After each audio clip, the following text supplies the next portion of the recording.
কাল রাত থেকে চপ মুড়ি খাবো বলে ঘুম ধরেনি, মরণ সকাল সকাল চলে এলাম চপ দোকানে। কেতাত্ত করে ফেলেছ। চপ দোকানে আসতেই মাসি বলল, চুপ করে থাকেন, না হলে চপ পাবেন না। ঠ্যাঙাই নেই যে ভাগ্য আমি ভালো। চপ খাবো বলে চুপ করে গেলাম। মাসি আমাকে এক ডিশ মুড়ি দিল, এক গামলা খা। সাথে শুকনো ঘুগনি। মটর আর আলুর ঠান্ডা লেগেছে, তাই ঘুগনিতে জল দেয়নি। জল শেষ, খা তো। যাহা পাই তাহা খাই, যাহা পাই না তাহাও খাইতে চাই। খাইতে খাইতেই জীবন শেষ। এই যে গরুটা ঘাস খেয়ে খেয়ে বিরক্ত হয়ে গেছে, তাই জলে নেমে মাছ ধরে খাচ্ছে। এবারের বন্যায় ওকে একটা মাছ ধরার জাল কিনে দেবো আমি। দে। দূরে একটা পাওয়ার টিলার কাজ শেষে পোঁত উল্টে বিশ্রাম নিচ্ছে। এদিকে টোটো বেচারা সংসারের সব দায়িত্ব কাঁধে তুলে, কাঁধে জায়গা নেই বলে সাইকেলটা মাথায় নিয়েছে। একটা কালো গরু বিউটি পার্লারে গিয়ে ফর্সা হবে বলে তার মালিককে বেঁধে নিয়ে যাচ্ছে।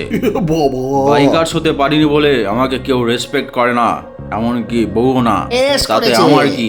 আমি মোমো ভালোবাসি, আমি মোমো খেতে চাই। থাম ভাই, থাম। মোমো চিত্তে মোমো নিত্যে মোমোকেই চাই। একই জঘন্য গলা। সাঁটে নিলাম গরম গরম মোমো, সকালে মুড়ি, রাত্রে মোমো। ও কি গরম ঝাল। জোরে মার। আবার একটা ফালতু ভিডিও। প্যাক।